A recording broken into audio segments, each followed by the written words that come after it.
आपण पाहताय महाधुरळा.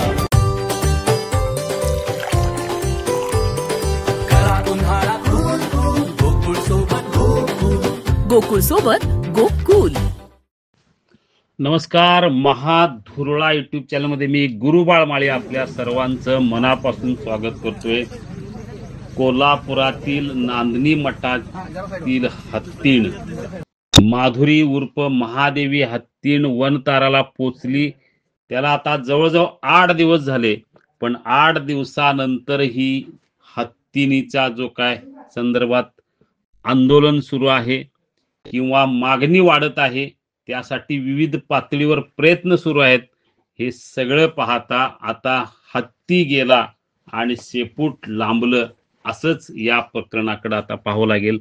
काही झालं तरी आमची हत्तीण आम्हाला परत हवी असा आक्रोशच, अशी मागणीच कोल्हापूरकरांची जोर धरली आहे.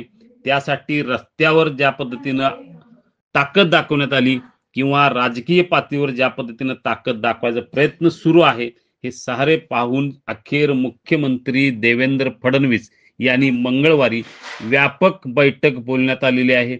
पालकमंत्री प्रकाश आंबेडकर यांच्यासह वन मंत्री तसेच खासदार धनंजय महाडिक, धैर्यशील माने, आमदार सतेज पाटील, राहुल आवाडे, राजेंद्र पाटील यड्रावकर, अशोकराव माने अशी अनेक 25 ते 30 लोकप्रतिनिधी आणि अधिकाऱ्यांची ही बैठक बोलावली आहे. या बैठकीत निश्चितच काहीतरी निर्णय होण्याची शक्यता आहे.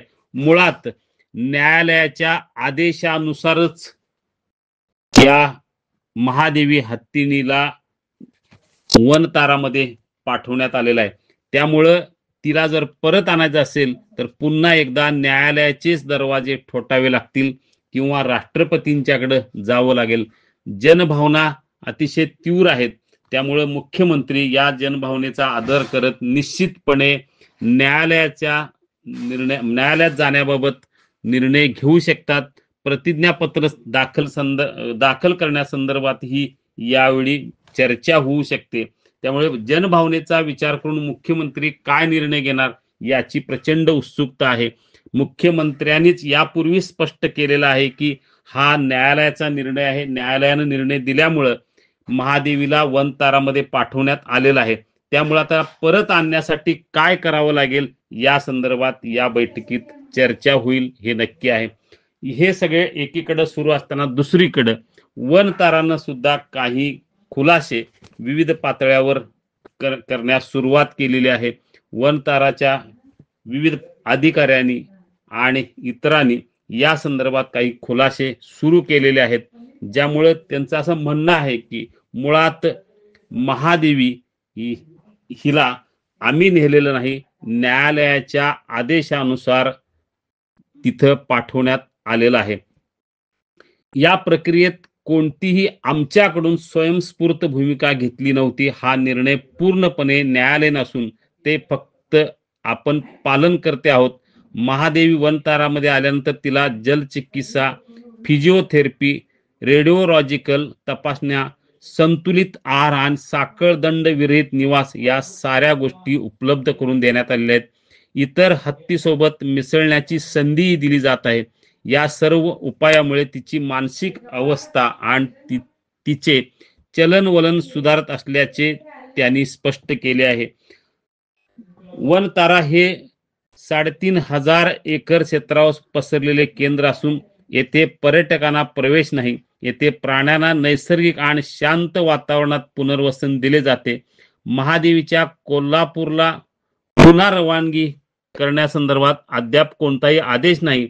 मात्र न्यायालयाने जर निर्णय दिला तर तातडीने कायदेशीर प्रक्रिया पूर्ण करण्याची आमची तयारी असल्याचं वनताराचं म्हणणं आहे. या सगळ्या पार्श्वभूमीवर सध्या वनतारा येथे महादेवीवर काही उपचार सुरू आहेत.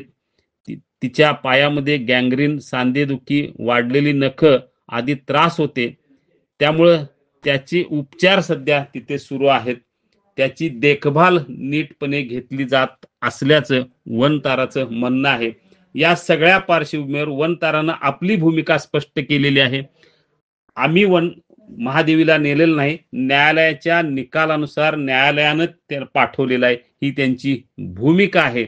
पण दुसरीकडं वनतारामधून महादेवी हातकणीला कोणत्याही परिस्थितीत नांदणी मठात आणण्यासाठी सगळे एकत्र आलेले आहेत.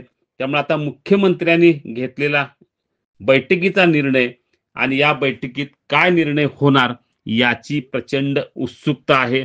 वनताराची भूमिका स्पष्ट झालेली आहे. दुसरीकडं लोकप्रतिनिधींची भूमिका स्पष्ट आहे.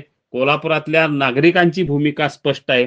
या दोन्ही मधून आता काय मार्ग मंगळवारी निघणार, मुख्यमंत्र्यांच्या बैठकीत काय निर्णय होणार याचीच उत्सुकता आहे.